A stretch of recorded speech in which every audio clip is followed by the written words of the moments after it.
John Stiswain here with Elemental Fitness. Tonight is food prep night. It's going to be a protein, some veggies, and looking at making a little bit of a snack, a pre-workout. A snack, almost if you buy those fig bars, something like that. But I'm going to use the pitted dried prunes, prunes. I'm going to use those. Alright, I'll show you that in a second. To start, just looking at the chicken. Now here, you just basically butterfly it open, and it just cooks a little quicker in the oven. Seasonings, when you're playing around with the chicken, it's almost easier to put your seasonings just in a bowl, and then you can sprinkle them in and not have to worry about your dirty hands getting on the container of your seasoning and washing every time in between. So that's in, that's ready. That's just going in the oven, 350, about 35 minutes really, if they're butterflied, if they're filleted. So that's in, set. Prep time for that was 3 to 5 minutes at most, depending on how your knife skills are, and cleaning it a little bit, trimming it a little bit of fat, definitely. I'm gonna take some coconut oil here. We're gonna work on the snack, the plum balls. We're gonna call them for now, all right? Because that's what I'm gonna do. I'm gonna basically roll them then in a coating. But I'm gonna take a tablespoon of coconut oil, put that in the pan, and heat that guy up.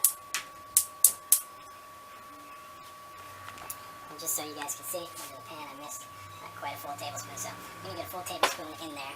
And that measurement, to be honest, is not official.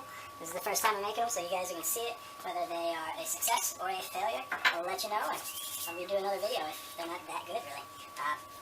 For the rest of them, for the innards, basically. Again, the pitted prunes, your brand, your variety, or natural, organic, however you want to go with that. But again, we're not looking at added sugar in these, so that's what I wanted to check. All right. I have a small, basically a food processor almost. There's different name brands out there. This one's a cheaper one that's survived almost a year, about 8 months, I'd say.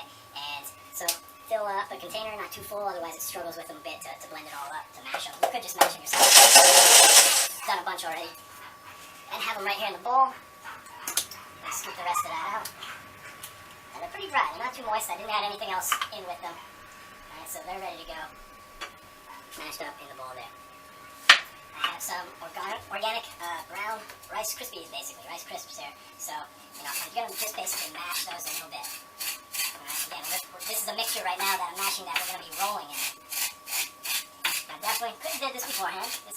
Also, if you got kids, something like that, definitely have them do this. Have them do the things that, they're not going to necessarily be cutting themselves or creating too much of a mess, Let them make a little bit, alright? Let them have fun with it, definitely. And you should have fun with it too. I can smell that coconut oil going. It's just about to smoke.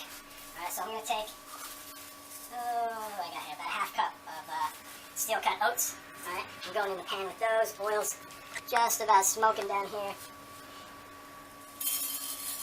I'm going to dump that in and toast those guys up a little bit.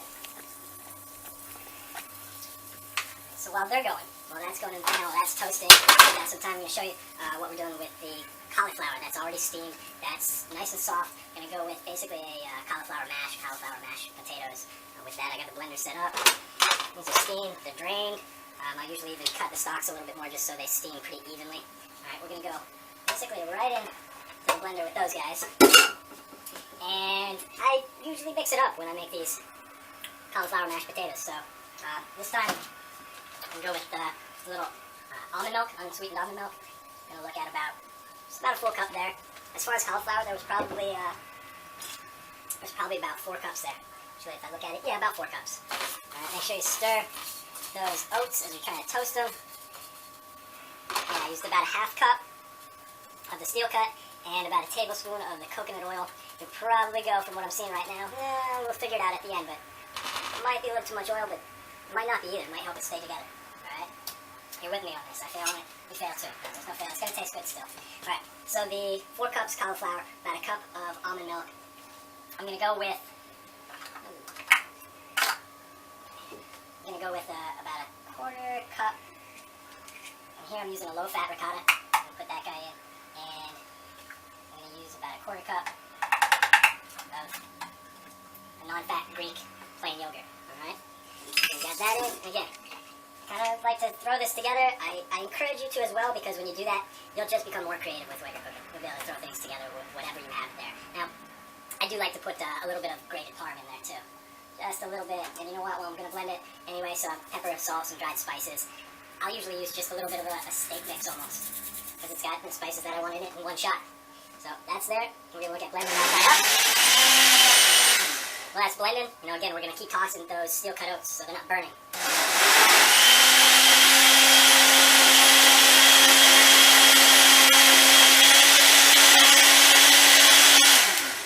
Now, turn down the steel cut oats a little bit. I had that on high. Starting to toast a little too much too quick. Alright. And our mash here needs a little bit of help as well. Just to get shoved down basically on itself so it blends up.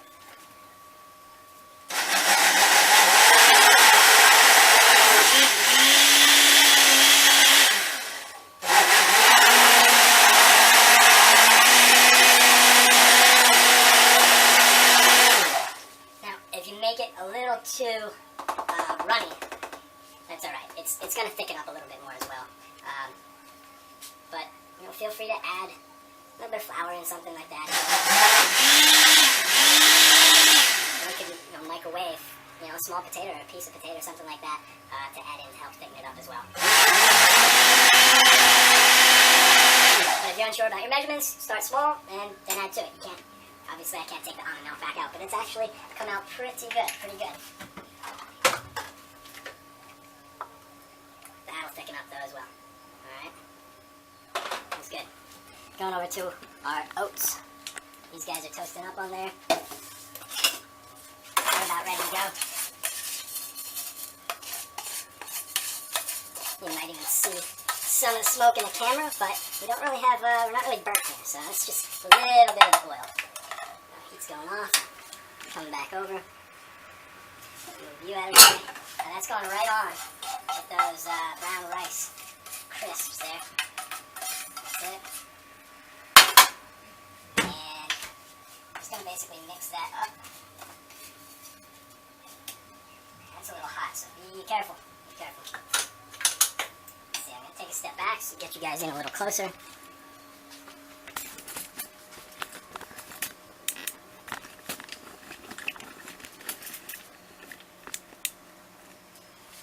Here we go. Now you got my hands. So, basically we're going to keep this very simple. Not really add much to it. I was going to add some powdered peanut butter, PB2. Love that stuff. Very low in fat, still good in protein, low in sugar. Easy to mix up, easy to use, whether you use it powdered or you use it, or you mix it up with a little bit of water. Alright, so this guy, again, first one here. Got a nice round ball. Not big. I think it went a little big on that first one here. But that's it. Now, I'm going to look at maybe refrigerating these. Do I have to? No, I don't believe so. I mean, these guys, it's the prunes here, and this mixture, that all this stuff, you basically find, I'm going to split him in half. And I'm really trying to mash that in there, so. And again, I used a little bit too much oil, definitely. You're seeing that now, but these guys, I'll look at putting these, maybe a brown paper bag, something like that, and put them in the fridge. But I'm going to try and leave some out as well, and keep you posted on how you guys do with them as well. Alright, so we got the chicken in the oven, we got the veggies. I had some steamed broccoli that I made earlier as well, and what I'm going to do with that right now, got a little bit of ice in there, got the broccoli in there, got a little almond milk in there, got a little bit of pre-made green juice, the veggie and fruit juice, and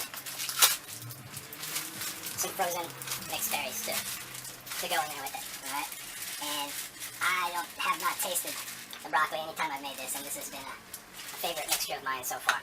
So that's going to get blended up, but unfortunately my top's a little dirty from the prunes, so take my word on that one. That's a pretty good one. I'll usually go with about a cup of broccoli, about a cup of green veggie fruit type juice. When I make my own, I like to add a little more veggies when I make the green juice than the store-bought ones. And about a cup of, so 1-1-1 is the ratio basically, about a cup of the mixed berries. So, there it's made up. Make the portions that you need to last a good 5 days. And you can always recreate with it, alright? It is that easy. Make the time though. Otherwise, it is hard through the week. Alright? Alright, guys. Let me know what you think. Info at elementalfps.com. Website, elementalfps.com. Alright? Thanks a lot.